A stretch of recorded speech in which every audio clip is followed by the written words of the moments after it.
slide. So Liggins was a very bright man. He was studying the mechanism of preterm labor, and he was using a sheep model, and he was studying corticosteroids.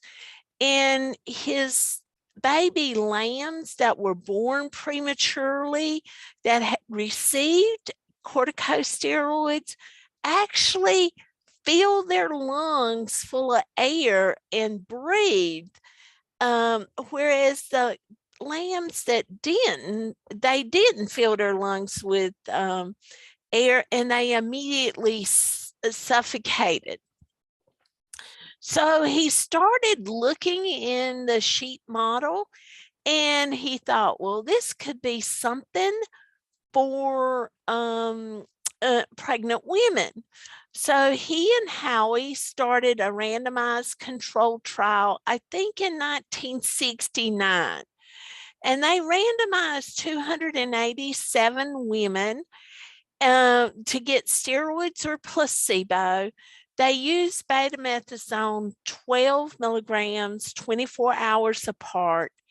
And the early neonatal mortality rate was 3.2% in the steroid group and 15% in the placebo group. In the group that got steroids, RDS was reduced to 9%, and in the control group, it was almost 20%. And in the steroid group, there were no deaths of hyaline membrane disease and no deaths from interventricular hemorrhage. So from that, it's also a very interesting historical point, is he submitted this to Nature, and Nature rejected this, and I want to say he submitted it to the New England Journal, and they rejected it. And so it was published in Pediatrics in 1972.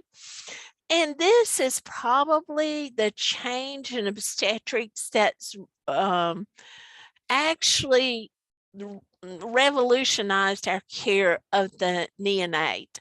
That and surfactant. Next slide. So in 1994, there was an NIH consensus conference. And one of my medical students would say, well, Dr. Johnson, I wasn't even born that year, but we all remember it well. Less than 20% of infants at less than 1,500 grams throughout the United States was getting steroids. And it was, this conference recommended it to be given to any fetus greater than 24 weeks or less than 34 weeks. And the benefit started greater than 24 hours after treatment and lasted through 7 days. Now, if you go back and you look at the data, the benefits might start as early as 4 hours after the first dose. And so, and this is also hasn't been, this isn't a dose response curve or time response curve. This is more just a clinical observation. And so if somebody comes in and they're 6 centimeters with preterm labor and you know they're going to deliver, it does not hurt to give them a dose of steroids. But after this consensus conference, what happened? We went from less than 20% of babies getting steroids to people who had had preterm labor or some blood pressure issues or any, yes, just thank you, anything like that, to getting weekly doses of steroids. So next slide. There was a guy down in Australia by the name of John Newham, and he found that the sheep that got repeated doses of steroids actually weighed less and had decreased myelination in their brain. And then there was a bunch of studies and stuff. And there was another NIH consensus conference that in 2000 that said repeat doses are not of steroids are not warranted. Now, there was a famous NICHD trial that randomized people to get weekly steroids versus just steroids when indicated. And the weekly steroids, they had maybe 100, 200 grams smaller than the steroid group.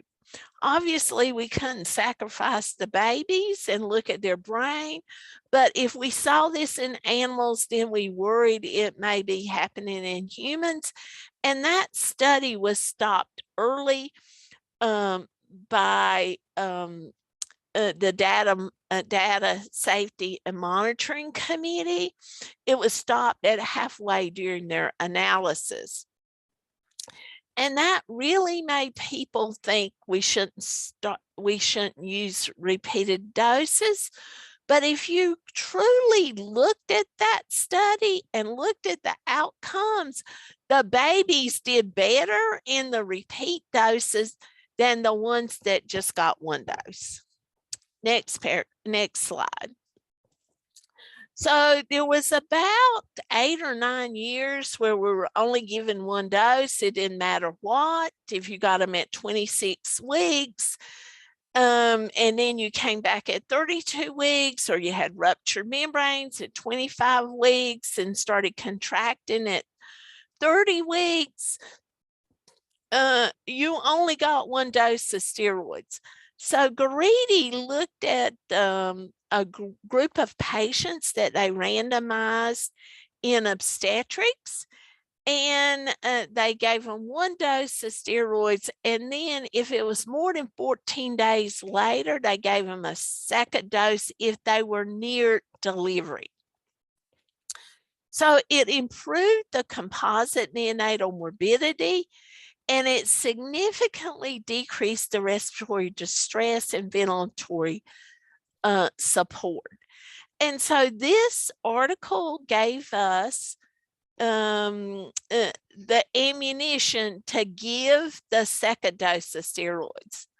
There are some people out there like me that never stopped giving the second dose. I didn't think repeated doses every week was right, but I didn't think one dose was right either if you truly read the NICHD outcomes, their article that was stopped early. Next slide. So the network in the mid 2010s did antenatal betamethasone for women at risk for late preterm delivery. They included singletons, 34 and 0.7 to 36 and 6/7 weeks, and they had to have a high probability of delivering at less than 37 weeks. There was over 2,800 women randomized. Next slide. So ALPS trial, this is what people talk about. Their exclusions and their inclusions were very, very specific. So if they had received steroids at 28 weeks during pregnancy, they weren't eligible for the trial. If they had multiples after 14 weeks, not eligible. Specific anomalies, maternal contraindication to betamethasone, pregestational diabetes, and delivery expected within 12 hours of randomization. Next slide. So the outcomes clearly showed that the neonatal composite score was improved with steroids. The stillbirth and neonatal deaths were less in 72 hours. And as expected, severe respiratory complications, transient tachypnea to newborn, surfactant use, and BPD was greatly decreased in the group that had steroids. Next slide. The only thing that actually was that was different or potentially harmful in giving patients steroid is it significantly increased neonatal hypoglycemia. 24% of the neonates had hypoglycemia in the treated group versus 15% outside the treated group. And what is recommended is that kids that are born less than 37 weeks, the American Academy of Pediatrics has specific guidelines to actually to say